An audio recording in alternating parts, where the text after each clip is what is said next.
everyone, my name is Prudence. I am a chartered accountant and an entrepreneur. Welcome to my YouTube channel. Now on this channel, we talk about all things finance, and that's in relation to personal finance, small business management, and financial literacy.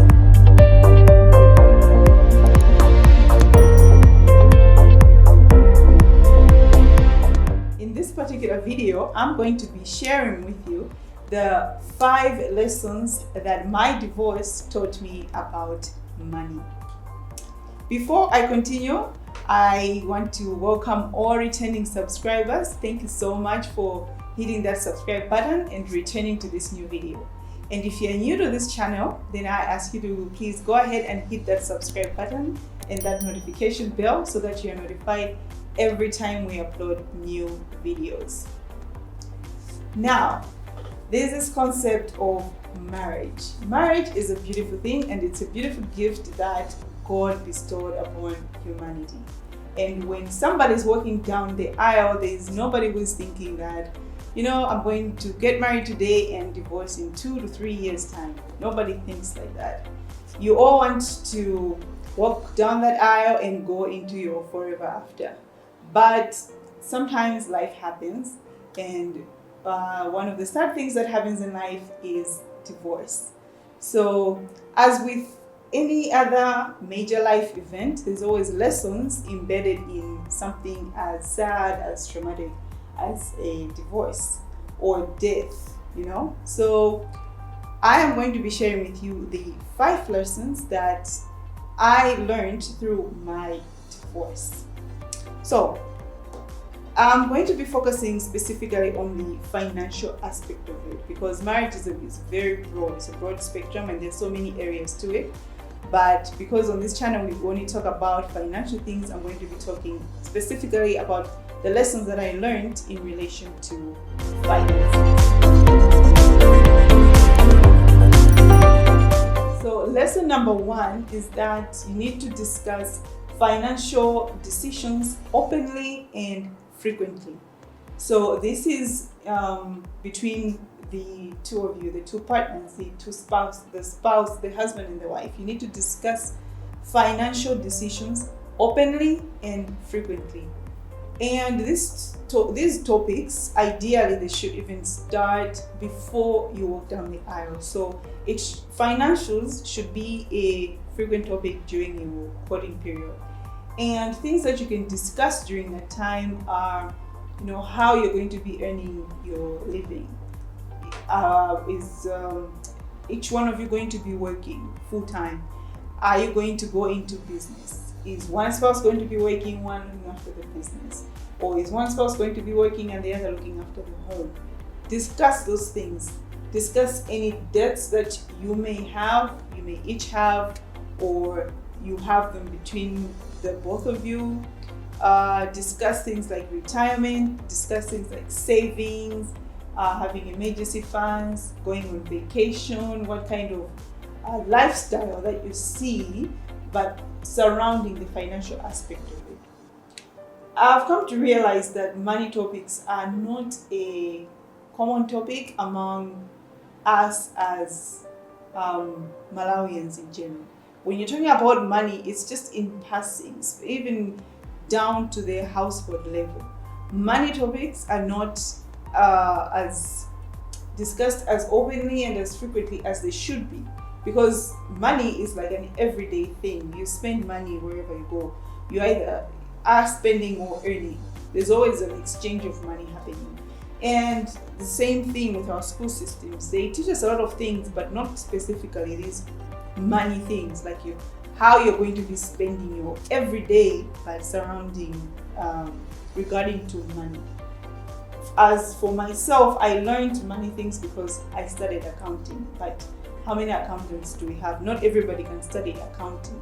So these are topics that you should introduce in your household, especially between you and your spouse, to be something that should be open and something that should be done as frequently as possible. When you do that, at least each spouse is aware of, for example, how much we make, and they're also aware of, how much I can spend or how much I'm able to borrow, so that you don't put each other into awkward situations when it comes to the money aspect of it. So create an open space in your household where money and financial decisions are discussed openly and frequently. Point number 2, which is the second lesson that I learned through this divorce process, is that budgets need to be done together and they need to be implemented and stuck to. So the importance of budgeting in general. Budgets are something that we talk on this channel. We talk about almost in every video. A budget is the basic and the best tool that as individuals we can use, as businesses they use, and as families you need to use budgets to manage your money. Budgets should not be a tool that scares you, makes you think like it's something that's going to restrict you, how you should spend your money. Instead, look at a budget as a tool that will help you get to where you're going financially. So a budget helps you plan your money. It helps you see where your money is coming from. It helps you see where your money is going. If you just spend anyhow, you end up realizing that, oh, we didn't pay this important bill, maybe because you thought, oh, my spouse will bring the money, my spouse will cover that up. But yet the spouse is also there waiting and thinking, oh, maybe my partner will do that. So if in your household you're not talking about money, you end up making decisions that will put both of you in a dangerous position. But if you talk about money and if you use the budget as a tool to plan around that money that you are earning as a family, it will help you reach your goals faster. It will help you stay or at least control your debts properly. And it will help you just have a sense of security to know that, we have planned for this, so that's why we are spending this. Instead of buying things while in the back of your mind you're thinking, oh my God, are we going to afford this? We'll see. That kind of behavior is wiped away if you use a budget to help you plan your finances. As I also said in one of our videos, a budget is where you take your money, which is you treat them as if they are your soldiers, and you deploy them to all these battles, all these corners, all these good locations that they should go do things that will secure you as a family. So look at a budget as your friend, really, your friendly tool to help you get to where you're going financially. If you're enjoying these videos, and I hope you are, I ask you to click that subscribe button if you have not already done that. If you have, thank you so much. And the next thing that you can do is to hit that share button and share it to any of your friends, your Facebook friends or your WhatsApp friends on the statuses, so that they may also see and maybe they'll pick a thing or two from our video. Point number 3 is that both partners should understand personal finance and money management. So it is very important that the money aspect, the financial aspect of the family is not left to be handled by one person. When that's done, eventually the unit falls, because money is like a big factor of marriage. The saying goes, love does not pay the bills, money does. So it is important that both of you need to have an interest in learning about money. So first of all, you need to learn, how to make money, how to earn money. Then you both need to learn how to save money, how to budget, where to save, who to invest with. All those things need to be understood by both partners. And then, after that's understood, after you've done the budget, it's very much okay and very common that you are now able to allocate who's to do what. Okay, so who's to make sure that the rent is paid, who's to make sure that the bills are paid, or the school fees for the kids is paid. You are now able to allocate, those kind of roles. But the initial discussion of where money is coming from, how much is going where. That discussion and that understanding of that whole financial pillar of the family needs to be understood and discussed by both spouses. This is important because, as I say, life happens. You plan for the best, but sometimes the worst happens. So, for example, if you in a situation where you leave all the money aspect to your husband, he handles everything. What happens if he falls ill and maybe cannot access his bank, cannot even be able to talk to you to tell you what to do? There's some things like that happen. Or maybe it's the wife who handles those things and then you leave everything to her and she's incapacitated somehow. And, life as it is, what if she dies and you don't know anything about how financials were handled? You get strange people coming by, your husband owed us this, and they're taking things. You don't want that to happen to you. So make the understanding of personal finance and money management something that both spouses should understand. Okay? So there are so many channels that you can use to learn these things. And they're not like deep financial things for you to understand, like portfolios and who to invest, where to invest. You can find people to do those things for you.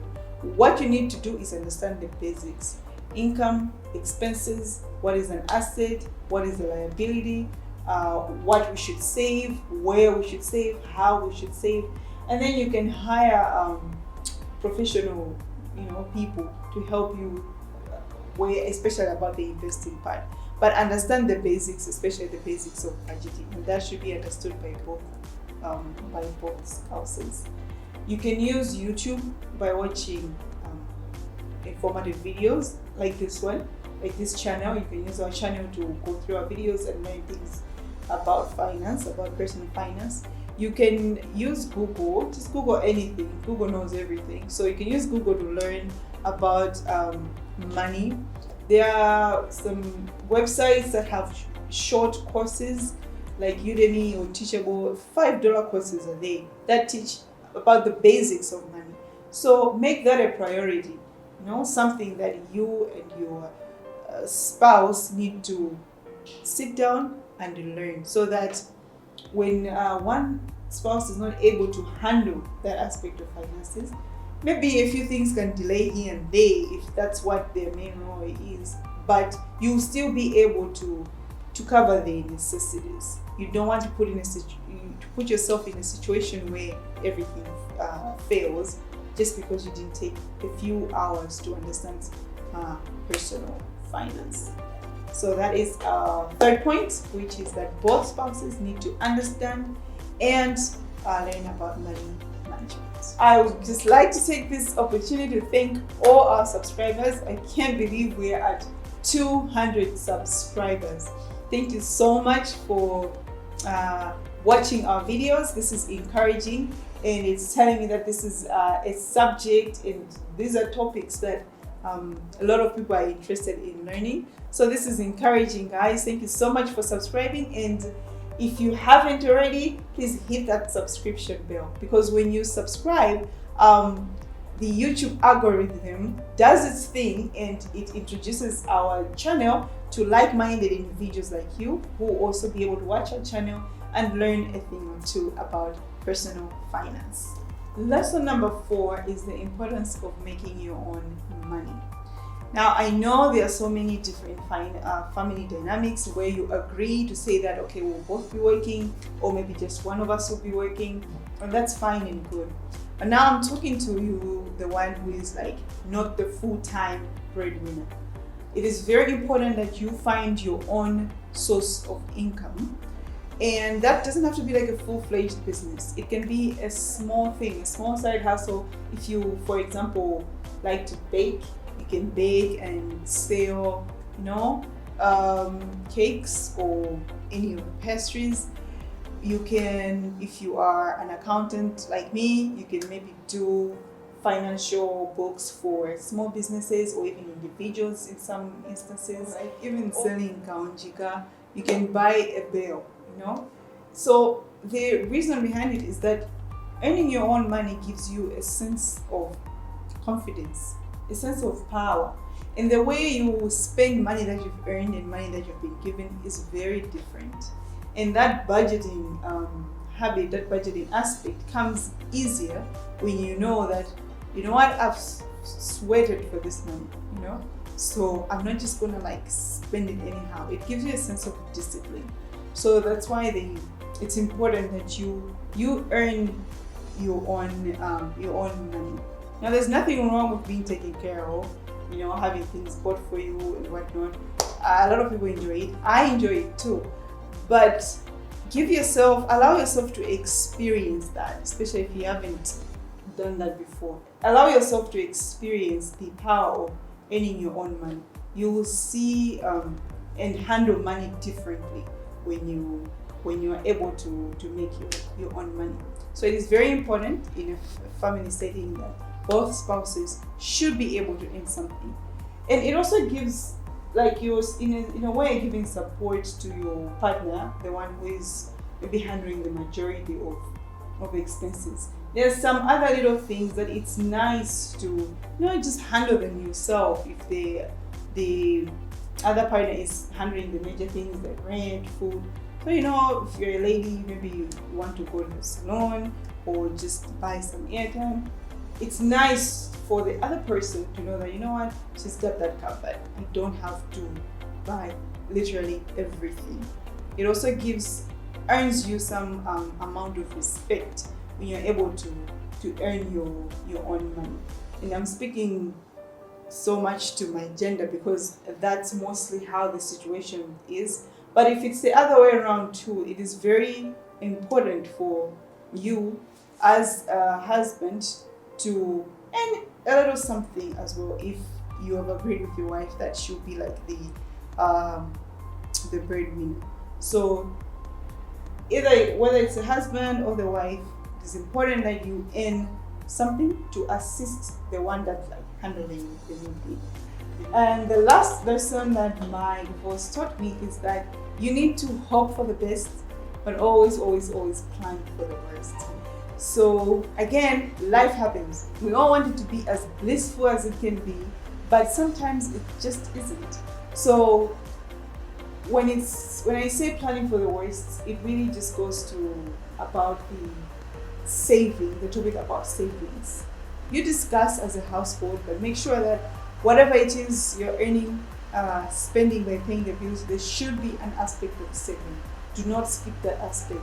So whether you start saving like an emergency fund first, and then you start saving for maybe your kids' education or buying a house, buying other assets, it is always, always important to save. And that the previous lesson of each one of you earning your own money is very important, again, in the same sense that what if one of you dies? What if the breadwinner dies? You don't want to put yourself in a situation where your hands are folded and you don't even know where to start. So it is important to plan for such things. Okay, so what happens to these assets of ours if I die? What happens to these assets of ours if I get laid off? You know, like in this whole COVID pandemic thing, lots of people lost their jobs. I know the situation is like sort of normalizing, but some companies actually realized, you know what, we have John and Jack here, and then John and Jack go and work from home for like 6 months, and then management suddenly realizes, you know, we don't really need Jack and John to both be here, we only need one, and somehow John lost his job just like that. So things like that can happen.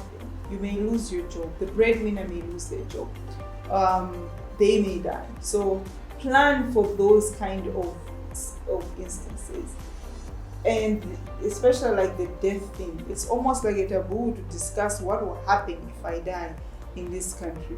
So make that something that you and your spouse should be able to openly discuss. What happens if this situation that we're in changes? And if you're able to, if you're like a household that, you know, both spouses are earning, if you're able to live on that one source of income, that's even way great. And then you save the rest of the other source of income, just planning for the, the unforeseen, things like that. So hope for the best, but plan for the worst. Thank you so much for watching this video, for everyone who's watched it from the beginning to the end. These are the lessons that my divorce taught me, the financial lessons. I need to repeat that. There's so many things that my divorce taught me, and it's not just financial stuff. There's so many areas about life in general, about marriage itself that I learned, but I thought of sharing the financial aspect of it because that's what this channel is all about. So I would like to hear from you. Are there any lessons that maybe it sparked something in you to say that, you know what, I'm going to use point number what, or maybe something that you have personally experienced that taught you something about money? It doesn't have to be divorce, but anything that you went through that taught you something about money that now you use, as a guiding tool. Please share that in the comment section. And if there are any topics that you would like to hear us discuss on this channel, also share that in the comment section below. I will go through them and we'll do some research and discuss that for next upcoming videos. So again, if you haven't subscribed, do not forget. It's very, very important that you subscribe. Hit that notification bell down there so that you're notified every time we upload new videos. Thank you and see you next time. Bye.